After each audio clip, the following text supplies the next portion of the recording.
Ichi, ni, san, shi. Tomo arigato, Mitsubishi Tsunami. Gurugameshi Honda anta baka kawaii. Konnichiwa sensei senpai, I pray you'll notice me.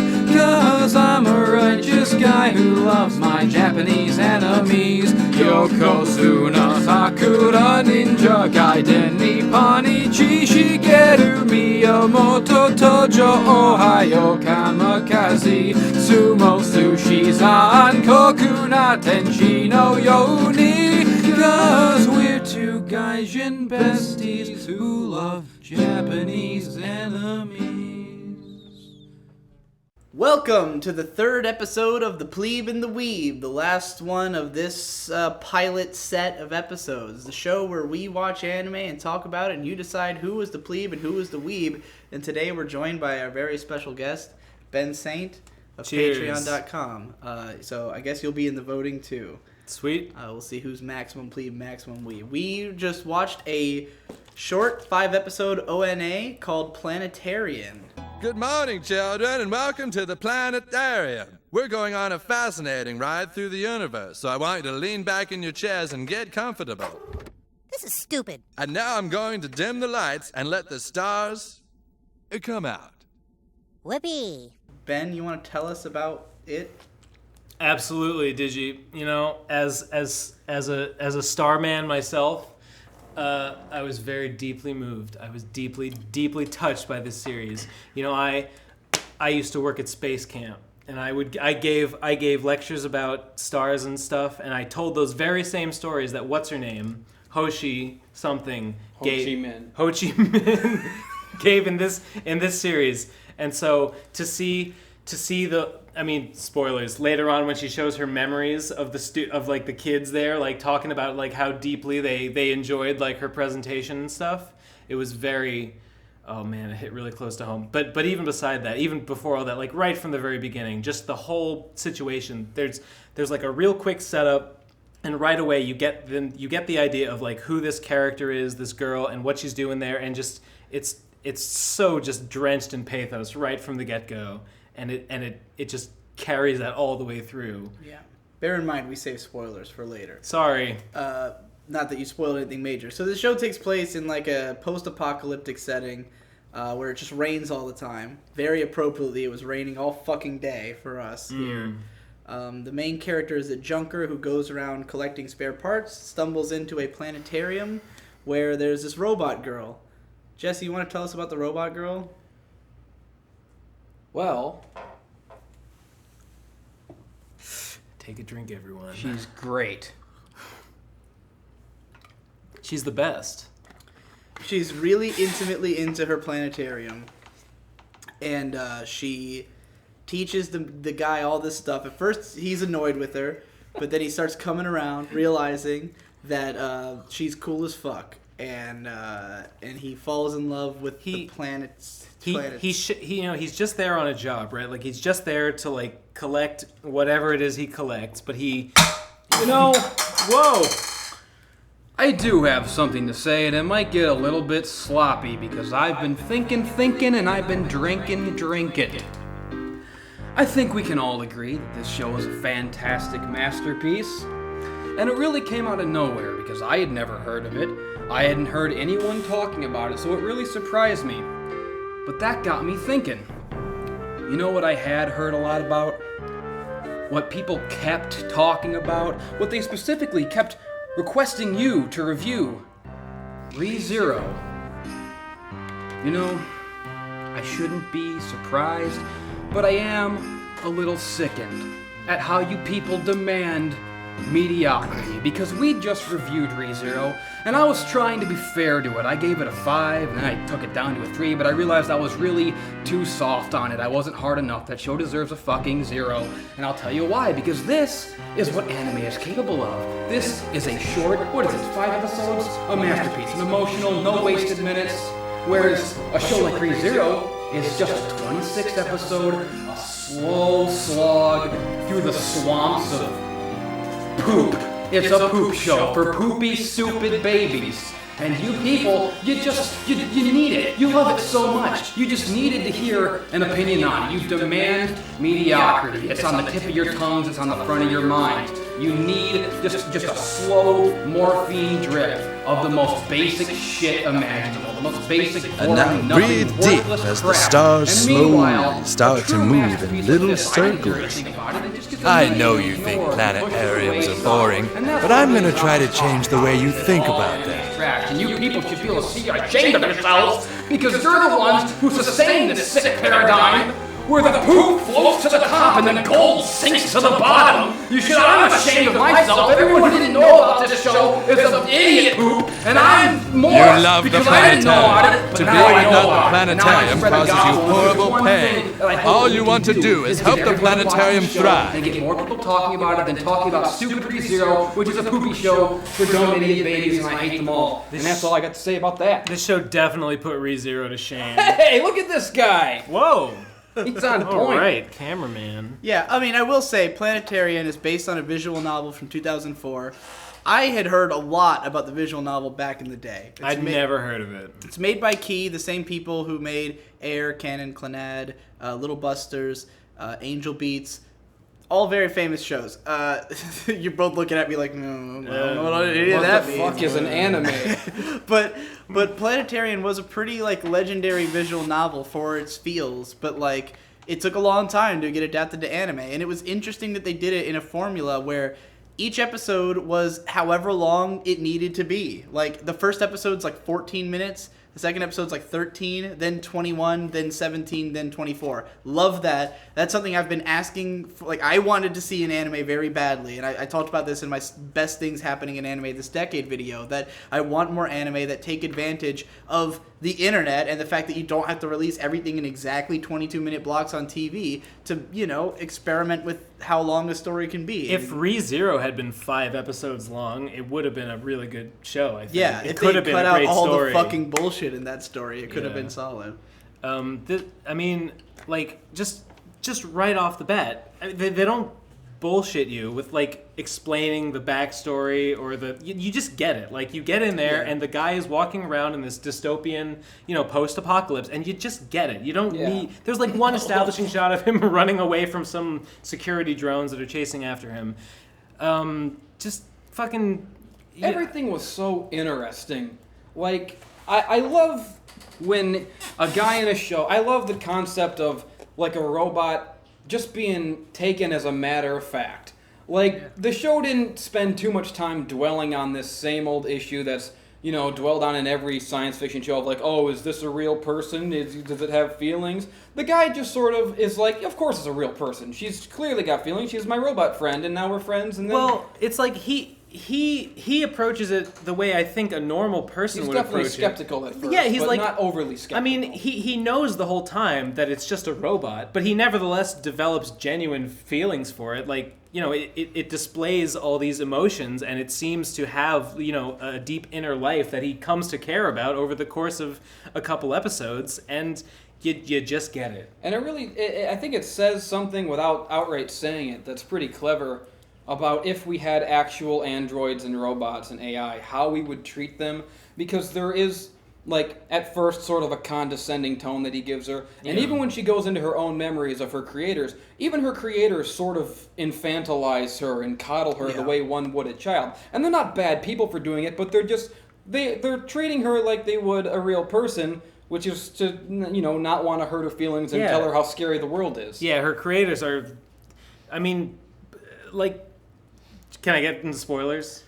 Are we Spoiler too discussion early? now. All right, I mean, yeah. I think everyone has gotten the point that we like and recommend this show. So you should, and it's short as fuck. We watched it in less than 2 hours. So go watch it if you want to, if you don't want to be spoiled. 'cause we're Please watching watch it. It's really worth your time. It's a fucking 11 out of 10, and ReZero was a negative 20 out of 10. Watching this show really reminded me of like what a show could be. Yeah. I suddenly was like, oh, anime doesn't have to just be an anime. Exactly. It just makes me sort of seethe to think about what I think of when I think of anime. And Like- it's not because good shows don't.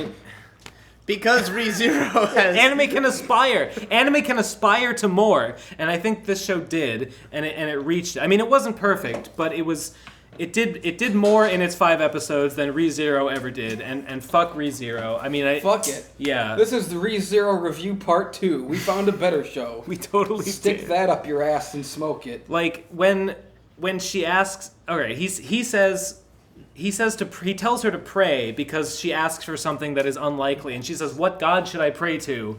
And he's like, "Whatever God you choose." And she asks him, I don't know. They talk about God, and he says, "Why don't you pray to the God of robots?" And she says, "I don't think there is a God of robots, but I did ask my creators." And then we see her asking, like, creators, what is, is there a heaven for robots? And they tell her, like, and one of them jumps up, like, yes, there is a heaven for robots. Oh, that was so. And then that was when the show got me.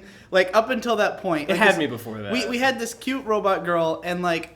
Okay, I found her a little annoying at first because she just never shuts up. Like, the whole first episode, she just won't shut up. I was instantly enamored. The main character guy... The main character guy is annoyed with her, and, like, most of their interaction in the first episode is her being like, please... We watched this dubbed, by the way, which was a... It was a good dub. Yeah, I would not disparage anyone for watching it. All the dubs are perfect, but no one believes me. I think what made this dub good is that it only had 2 characters who were important, and they both had good performances. When they show her rolling all the clips at the end of all the all the people who talked to her, I did think some of their voices were a little, like if we had too many characters like that babies. around, They don't need to talk good. They're right. babies. That's why I was willing to accept it. But yeah, it's a fine dub. Which is saying something coming from me. I'm a staunchly anti-dub man. It was just a feels party. Yeah. I was consistently on the verge of tears. Yeah, For most that's where it got me. Luckily, there was enough swinging dong in the room that the testosterone levels were floating in the atmosphere. I don't know, man. Yeah, we were preventing here. me. I didn't quite break, but I was close a couple times. But then I just looked at one of your dongs and I was filled with straight rage. The rage of 1,000 straight men, which is what I am. Thank you. which prevented me from being a little bitch. Were you gonna say that I was about to break? Yeah, you were close. When? A lot. A couple times I thought I was gonna come close. The time I really got close was right at the end, and it was.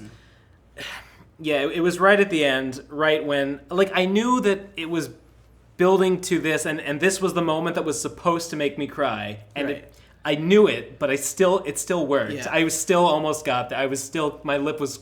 I mean, there was definitely I had the sense from the kind of story this is, the girl's gonna die. Yeah. I've seen a few other shows that are kind of like this, not as good as this one, like Iria no Sora, UFO no Natsu, which are short shows that are just about guy meets girl has some kind of interesting quirk and is super lovable, and she dies horribly, and it's really sad. I've seen a bunch of shows following that formula. Story of my life. Yeah. Oh, no. But. So I kind of expected her to die, and then as soon as Devu looked up that it was a Key visual novel, I was like, oh, it's Key that she's gonna die. Key are known for the fact that all their shows end with all the fucking characters dying horribly. But spoilers for every Key show. Not that you should watch any of the others. This is probably their best one. But yeah, the at first I was like, I don't know about this robot girl, and then as soon as we saw that memory of them teaching her about robot heaven and just the sincerity with which she believes it, because she's incredibly naive and very sincere, but in a way that's it's interesting which stuff she's naive about, because she's a robot programmed in certain ways where it's not that she's just outright doesn't get anything, but there's certain stuff that she's just not programmed to understand, and other stuff that she is starting to get, but doesn't really see it as negatively as she could. Or inhuman. She's just kind of naive. I don't know if this was a deliberate thing that the anime was going for, but I was never convinced. Even from the very beginning, she never came off to me as an AI. Yeah. Right from the very beginning, she felt more like a person. Very emotional for a robot. Yeah, I mean, she says things that are my programming says this, and right. My creator says that, and I have protocols and but she always felt like a real person, even though she, I mean, the main character doesn't regard her as one at first, but I think pretty quickly he comes to see her with the same respect he would give to a real person. Well, it said he just got emotionally attached.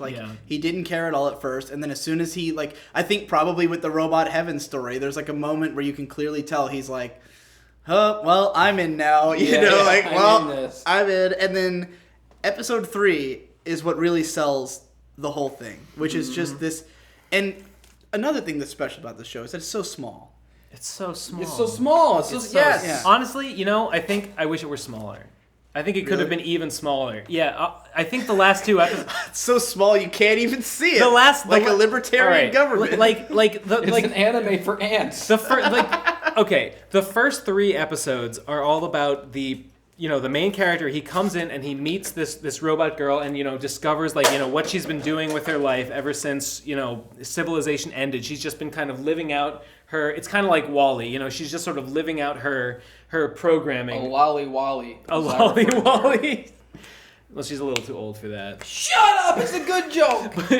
but she. I'm a funny man. And then and then in episode 3, there's the big emotional payoff where she finally, after he's helped her with all this stuff and she and repaired the machine, and she finally gets to do what she's wanted to do the whole time, which is just to give him this show and show him the stars and tell him the story about all the stars. That's it's what she's programmed to do, and and I think that is the best part of the show. And then episode 4 and 5 kind of are cashing in on all the buildup that the first 3 have done, and building towards her eventual death, which is. It's very sad, and I was on the verge of tears when it happened. Yeah. I still think that the first 3 were the strongest part of the show. This show would not have worked at all if that scene didn't work as well as it does. You wouldn't give a fuck about episodes 4 and 5 if that scene in episode 3 didn't get you. I was... I mean...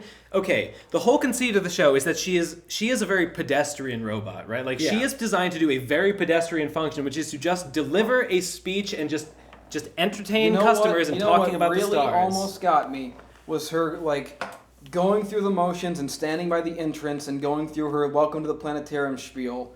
After we know that she's a sad girl sometimes. Yeah, and then he'll come out and he'll see her greeting customers when there's nobody there. Yeah. But and then even after he fixes the machine, so she gives the first part of her speech for a while, but then it breaks at the end, and he's like, just keep going. I don't care about seeing the stars. Just tell me the I already know about the stars. I don't care about that. Just continue your story.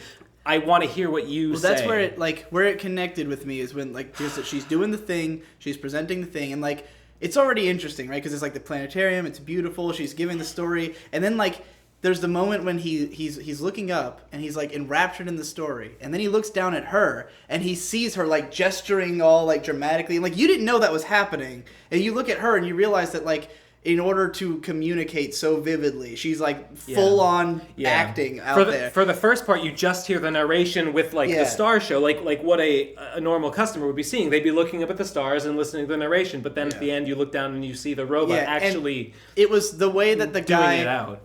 That he clearly was not even though the story was captivating him, it's the moment he realizes. It's not the story. It's not the story. It's her. It's how she's delivering the story. It's her passion, and that's when he's it is. And he explains it in such a poignant way. And I don't remember the exact quote, but he says something that all these gods and the heavens are all under her control, and she's manipulating all of it, and it's all her world. That's what I'm saying. As I said, I know all these stories before. I worked at a similar place and gave the same kind of thing. I know all this shit, but just like the main character, it's not the story, the content of the stories themselves. It's that I cared about her, and I wanted to. It was her passion that got me invested. And even just listening to this very pedestrian show that she's designed to give, just 10 times a day probably. Just her passion for it and knowing this character got me so invested, and I was on the edge of my fucking seat throughout this whole thing she gave. I was really shocked that I cared. That scene goes on for a long time. It was half the episode or more. Yeah, and it was great. And again, it was exactly as long as it needed to be, because if the episode had been 1 minute longer, it would have dragged. But it's a 21-minute episode. That's how long it needed to tell that part of the story. And, this is what shows should be doing. Use the power of, time to stop time. It never felt like it was wasting my time. No. Unlike a certain other show that I could Right. A certain other show called Barney and Friends. And That's there's- a piece of Friends. shit. There's a lot of just cool really details. went downhill after season Fucking- 57. That fucking purple dinosaur, Spike the Dragon, on that fucking Barney show. Why didn't Barney grow up with its audience? Why didn't it grow with me? Why couldn't I still be enjoying it? What the Don't fuck? laugh at me. What the fuck, writers? Get out! They betrayed me. So there's a lot of cool details that I liked a lot when she's like explaining just like some of the things that she says that give you such an insight into how the world and robots work in this world, Yeah. I don't know if either of you No, I'm paying attention. There's lots of just interesting little details. I love that the tank he fights at the end is like badass. Yeah. Like when it fucking flips its gun open and it's like this cool my contraption God. that like locks in and shoots this huge fucking railgun at him. How shitty would it have been if, like, before he went to fight the tank, he had, like, explained what the tank's capabilities were, and we're like, Yeah, that would be lame. if attacked, it will don't like retaliate that. with, a hyper. Don't attack while its tail's up. It'll counterattack with its laser beam. No, it doesn't. The show doesn't fucking waste your time with a bunch of crap. It just gets on with it. I love and that it's great. the main character is surly. He's got Surly. cigarettes and He's grown drinks up. whiskey. He's not a teenager. No. Yeah. Fuck teenagers. I was Fuck kinda teenagers. glad- Fuck 'em, I don't viewers. like them. If you're one of them, just fuck. I was kind of immediately glad we were watching it dubbed because of the fact that he's giving a narration, and I know, like, I hate the Japanese moody narration voice. I hate when the main character's like, "Korekara, sore de, ima, hoshida." I hate that, like, breathy, dramatic narration. I don't know if it has that in the Japanese version because we didn't watch it, but, like, I could totally imagine it being that way, and I was like, I'm kind of glad we watched this dub because he has kind of a surly voice, and he doesn't sound like a generic anime guy, which I would have made the show much worse for me. Yeah. If he had just been some dude. Like, him being kind of likable is very important because there's only two characters, He just his whole I'm so on board with the protagonist. Like, he comes in, there's a robot, he doesn't care, but like he stays with this robot not because of her. He stays there because like she offers him beverages and like she's got all these amenities, right? Yeah. Like it makes perfect sense to stay there. It's got all this stuff. Like, it's a fully working facility. It's got electricity and water, and he's like he sleeps there for like 2 days. And the reason is because, he lives in this world where there's nothing. And so, and over the course of staying there, he gets to know this girl, and then eventually the power does run out, and those go away. But by that time, he's invested in this girl, and he kind of inwardly resolves, like, okay, I'm going to get this girl to go with me, and I'm going to try, and I don't know if I can overcome her programming, but I'm going to try my best to convince her to come with me. Yeah. There's definitely a desperation behind it at the end, where he's like, I want her, I want her to be waifu. It's hard. It's he pities her, and like it's hard not to pity her. Yeah. I mean, We all pitied her. The show does a really good job. It never quite crossed the line to feeling like it was being condescending or overselling it. A girl with a metal butt. Yeah. I mean, I feel like you said earlier. Cheers to that. Hey. Like you said earlier, it's very obvious what the show's doing, and I would expect that to bother me, but it did it so well that I don't care. Like, if you can pull my heartstrings, then you fucking succeeded. I mean, if I have one complaint, it is that the last episode does go maybe a little bit overboard, and it does kind of go a little bit into the like cheesy, like I can tell you're trying really hard to pull my heart. It did it. It did successfully pull my heartstrings, but I could also tell that my heartstrings were being deliberately pulled. I do have one complaint. It's that when you meet the girl and you fall in love with her, as I did, as every real American should and would do, I meet the girl, the robot girl, and Digi, pass me that Kraken. And I says to her, I say, hey, the girl is great, and I loved her immediately, but her design was a little bit too Japanese anime for me, you know? But it's I would justified in counter- the narrative. Yeah, a little bit. It is Because justified a little they bit in the explain- narrative. They explain that she looks that the newer models have more mature and detailed faces, and that she's like a older, more plasticky, that was hilarious and unrealistic cool, model. and I do appreciate it. That's the only way they could have justified that. the guy has, 'cause like, that would have small- bothered me too. Where Yeah. did you put the lid to I that? put Well, it I right just here. think, I instantly, I like this character. I want to buy statues of her and That's a posters lot. of her. But she just looks like, everyone looks at it because that's just an anime girl. I'm like, yeah, that's just an anime girl. But in my heart, I know that that's not But, like, just an anime girl. That's a robot anime. but, like, girl. the She's a real protag- human being the and a pro- real hero, the and I pro- love her. I love her a lot, the man. protagonist may very well have looked at her and thought, anime girl. Yeah, Because well, I love that Yeah. his first reaction when he sees her. I'm so in the character's shoes in this story. He walks into the room, and the first thing he does is like point a gun at her, and it's like this surly masculine guy pointing a gun at this like adorable little moe girl, and then there's a moment where he he keeps almost snapping on her, you know, and I thought that was really funny that he's like so clearly disgruntled and disgusted that he has to deal with this moe girl, you know. So I thought that was funny.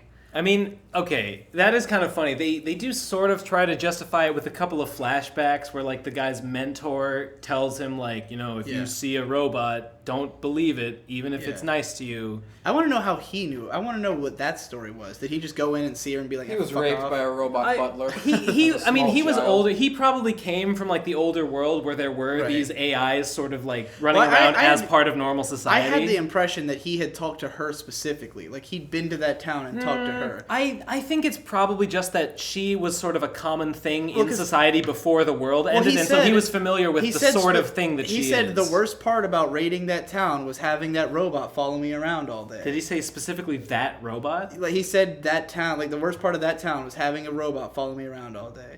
So I think he went to that specific town. Maybe like a much later, like much earlier in the timeline before she, you know, had been abandoned for years and years. Give me some Kraken, buddy.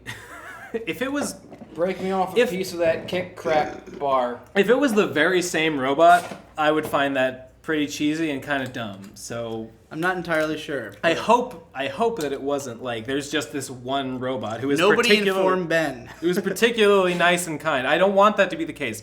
I wanted to have No! that there was I just don't like it! I don't want it! I'm a baby! Take it away! Well, you know what they say. Real niggas stay babies for life. I have heard the same. I'm just an anime. I'm not a man ready to handle the challenges of the world. This is pretty gross, honestly. All right, so do you guys have any parting thoughts about this show before we give our scores? Jesse?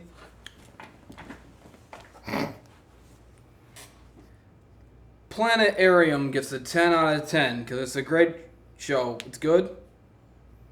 And I fucking love it. Ben? The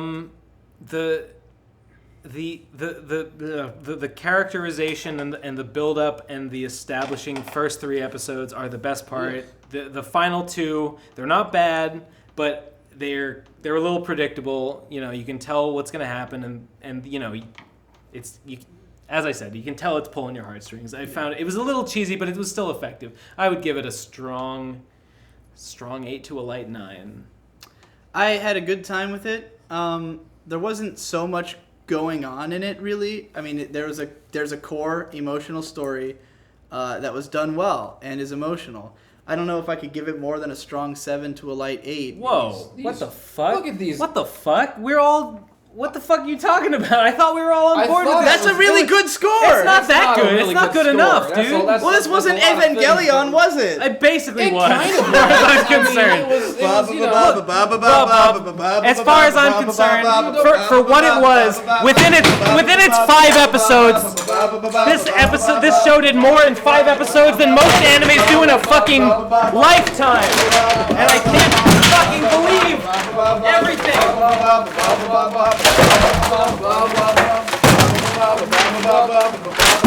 How'd it get burned? How'd it get burned? How'd it get burned? Video games. I hate anime books.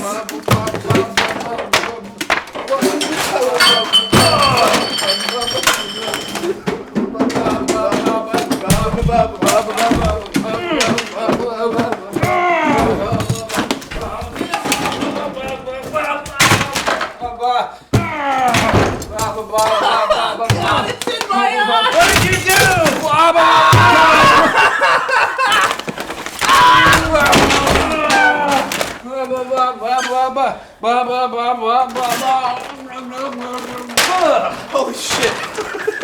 Stop! Stop!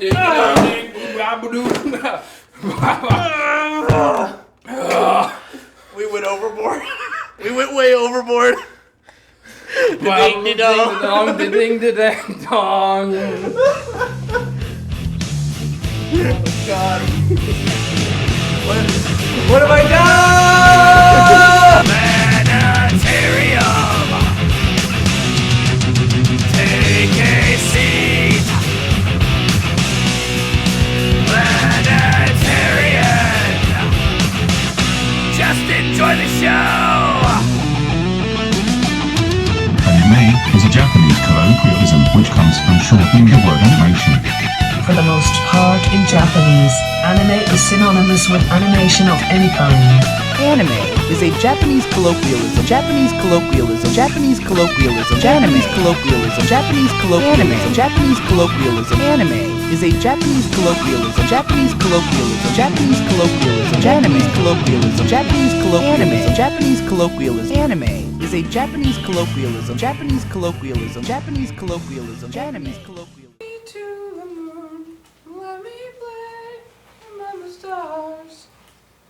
Let me see what spring is like in Pixar's cars. Bam! Killed me. It's like one of my Japanese animes.